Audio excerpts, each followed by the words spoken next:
ลือถาមាន សัตว์អន្ត្រីទីគប់មកប្រតិនៃព្រះអីសោចំណីអាហារក៏សម្បូរព្រោះព្រះអីសោតែងតែមេត្តា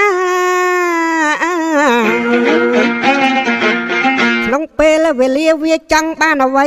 ឬក៏ចង់ឆៃសាច់សត្វណាណាទូលព្រះអីសោយល់សពឃើញថាបានស៊ីអាហារសាច់សត្វទាំងនោះអីសូតែងហៅពួកសត្វទាំងឡាយនៅទីចិត្តឆ្ងាយក្នុងសុបិនទាំងអស់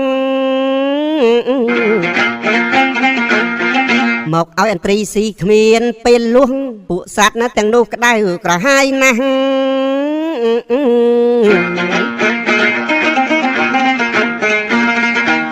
ប៉ុន្តែពួកគេពុំអាចធ្វើអ្វីព្រោះខ្លាចបារមីអីសូអម្ចាស់អន្ត្រីចង្រៃយល់សពផ្ដេសផ្ដាស់ចំឈ្មោះនោះច្បាស់ខ្លួននឹងសិនខ្សៃវេលាថ្ងៃមួយឯសัตว์អន្ត្រីនឹកឃ្លានចង់ស៊ីសាច់ស្ដាច់ដំរីបចូលទទួលព្រះអីសូថ្លៃសុបិនទាំងថ្ងៃស៊ីសាច់ដំរីសអីសូជឺភ្លាមមិនអីស្ងៀមនៅអេបញ្ជាឲ្យហៅកុំនៅរ៉ែរទាំងម្ដាយនិងកូនស្ដេចដំរីសចូលមកឲ្យឆាបប្រញាប់អន្ត្រីឆៃដំរីម្ដាយកូនកាលបើឮថាចិត្តដល់មរណាទៅហើយនៃនាំគ្នាយំសោកវាយកពេកក្រៃគ្មានអ្វីទីពឹងនឹងជួយជីវិតរួចក៏នាំគ្នាកូននឹងម្ដាយអេ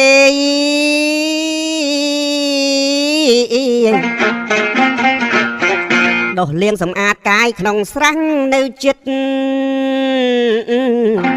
គ្រានោះមានទីទុយដូចមិនអស់ចិត្តព្រោះត្បិតឃើញអ្នកទាំងពីរទួញយំ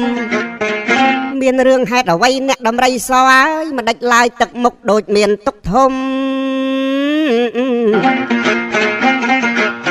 ដំរីរៀបរាប់រឿងរ៉ាវថាទុកប៉ាន់ភ្នំទីទុយមុខមមនិយាយឡើងថាអេទង្វើព្រះឥសូរដូចមិនសមស្របប្រកបដោយឆន្ទាកតិម្លេះណាលំអៀងសេចក្តីគ្មានពិចារណាតាមពាក្យមុសានៃសត្វអន្ត្រីដំរីអង្វរថាអ្នកឲ្យអ្នកខ្ញុំសូមពឹងពាក់អ្នករកវិធីអេសង្គ្រោះដោះដូរជីវិតយើងទាំងពីរដល់ទីពួកខ្ញុំបំរើអ្នកចុះ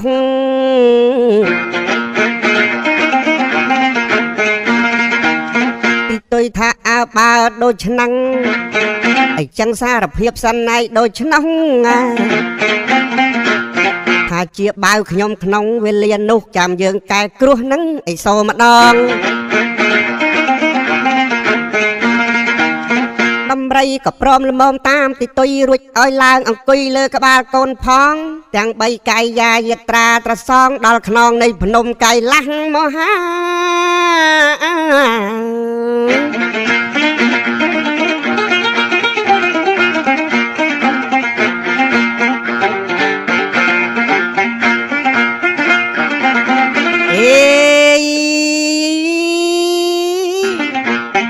រួចហើយចុះចាក់ពីក្បាលដំរីគ្មៀតថ្មីចូលដល់បល្ល័ង្កចេស្ដា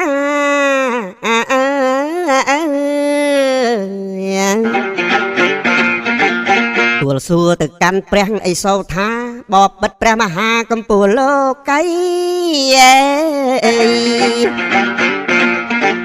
ព្រះអង្គទ្រង់មានកិច្ចយ៉ាងណាបានចេញរាជសារទៅហៅដំរីជាបាវបំរើទូលបង្គំឆ្នេះនៃឥសូរស្រដីតបតទៅ